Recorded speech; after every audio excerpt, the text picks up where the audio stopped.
Patrick, and I would ask you to give me a few moments of your time so that I can accurately break down the situation with Kyle Rittenhouse. Now, for those of you unfamiliar with the situation, Kyle Rittenhouse was a 17-year-old boy from Illinois who was involved in a shooting in Wisconsin that left 2 people dead and 1 person injured. The media is twisting this story to make it sound like he was some far-right extremist boy that went there looking to kill some black people, and they've alleged that he was a white supremacist and many other things, none of which is supported by any of the evidence.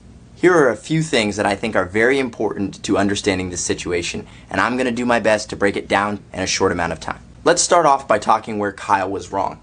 Kyle was in the wrong because it is illegal in the state of Wisconsin for him to possess a firearm under the age of 18. Under Wisconsin law, anyone who conveys a deadly weapon is guilty of a Class A misdemeanor. But there's more to the story. Let's talk about the self-defense laws in Wisconsin. A person is privileged to threaten or intentionally use force against another for the purpose of preventing or terminating what the person believes to be unlawful interference with his or her person. The actor may intentionally use only such force or a threat thereof as the actor reasonably believes is necessary to prevent or terminate the interference.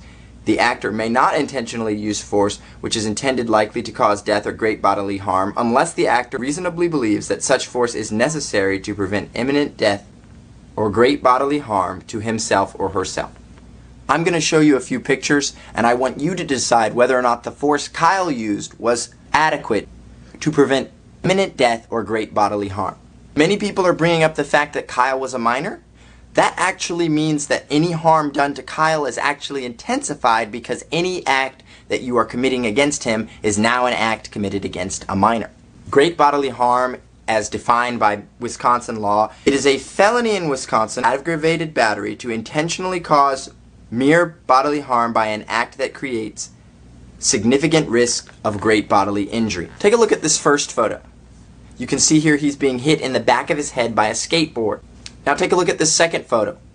Appears someone is jumping through the air to kick him. Here you see a picture with a man with his hands up, and you say, oh, his hands are up. He's probably not doing anything.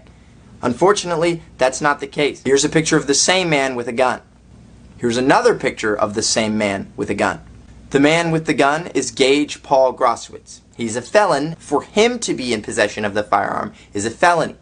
And last but not least, this man who he shot was a registered sex offender. The long and short of it is, Kyle was wrong for having the gun. It was a misdemeanor. However, if he had not had the gun, he would probably be dead. What happens to people when they're not armed? Well, this.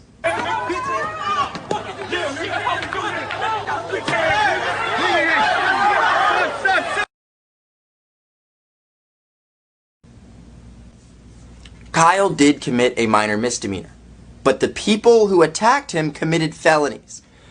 Multiple of them, and one of them was a convicted felon. There is always more to the story than what the media tells you, and I encourage you to do your own research before jumping to conclusions. For example, many people are saying if Kyle had been a black male, the police would have shot him without asking any questions, because he had a firearm. This is not true. As stated in a previous video, the Not Effing Around Coalition was a large group of African Americans armed with semi-automatic weapons who one individual in their group negligently discharged one of their weapons and caused injury to 3 people. The police rushed over and offered aid. They did not start shooting because black people had guns. This wasn't about a white boy carrying a gun. This wasn't about a white boy looking for black people to harm. So I have 2 very important questions. One, why would anyone think it logical to rush someone with a firearm? And 2, once one of them had already been shot, why did they continue to rush someone with a firearm? Kyle's crime was that he had a firearm that he probably shouldn't have had because of his age, not because of his criminal record. However, the individuals who he defended himself against, one of them was a criminal and was also carrying a firearm, which was actually a felony. In my opinion, this is a clear, cut and dried case of self-defense, and my message to Kyle would be, it's better to be judged by 12 than carried by 6.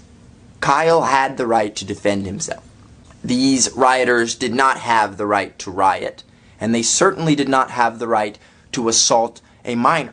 I'm Joel Patrick, and I hope you're having a wonderful day.